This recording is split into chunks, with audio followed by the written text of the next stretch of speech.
Enveloppée de batik, je me tiens sage en marge du monde. Et la sagesse me va bien. Seulement, mon sang n'est pas aussi sage que moi, ni mes doigts trempés d'encre. Je me dis que j'ai grandi. Je me compose d'une bobine sérieuse et je vais au travail. Mais j'ai hâte de rentrer à la maison, pour que tu me défasses doucement de mes batiks, avec la patience d'un marchand de Damas, me donne un autre nom et me parle de nos corps joints, plus beaux que la mer Adriatique. Plus tard, on a vendangé sans toi. Novembre fit irruption avec une foule de corneilles. La terre humide aux feuilles écrasées remplit ta bouche et obstrua tes poumons et ton cœur. Et à partir de ce moment-là, l'odeur des raisins givrés n'arrive plus jusqu'à toi. La brume d'octobre avait mouillé les maisons, l'asphalte. Les passants, en imperméable, se bousculaient dans le café, cherchant leur salut dans les express, les blouses et la chair blanche des femmes.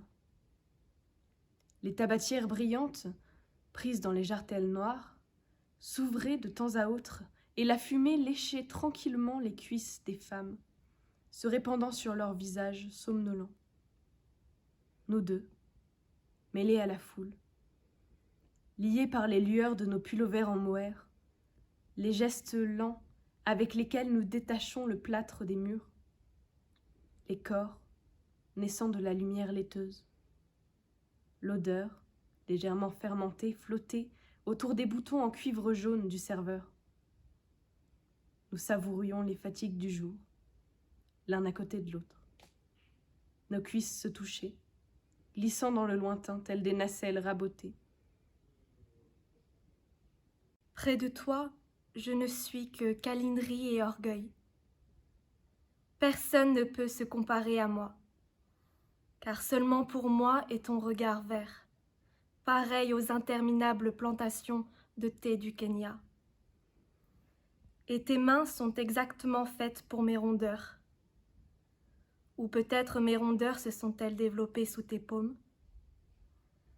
Car, avant que la mort ne vienne me chercher dans quelque recoin de mon corps, je peux m'enfoncer dans les plis de ton odeur âpre et me frotter contre ta peau, jusqu'à la rendre mince et incandescente, illuminant mes nuits. Et, qui sait, peut-être nos corps accouplés, une seule odeur, impossible à dépister. Pourrait-il tromper la mort? Pour la simple raison qu'elle ne réussira pas à nous reconnaître. Je regarde fixement la plante de mes pieds, ridée après le bain. Un carreau de faïence tombe bruyamment. À sa place, une trace de plâtre et de colle. De là, une vieille me fait signe.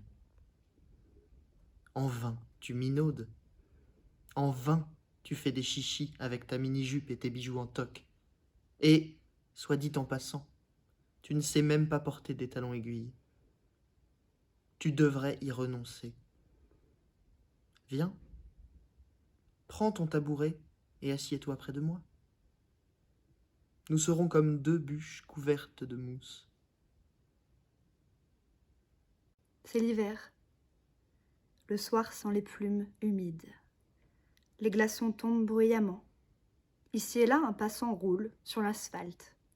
J'harmonise ma paresse avec celle du chat.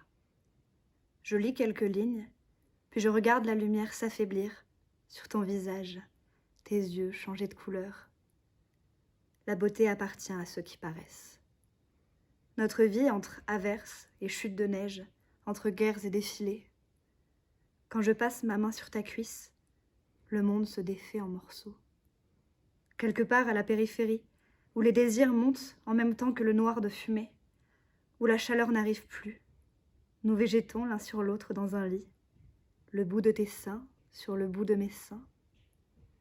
Tes yeux, enfoncés dans l'obscurité, illuminent ma peau. Le fin filet de cristaux fond à chaque souffle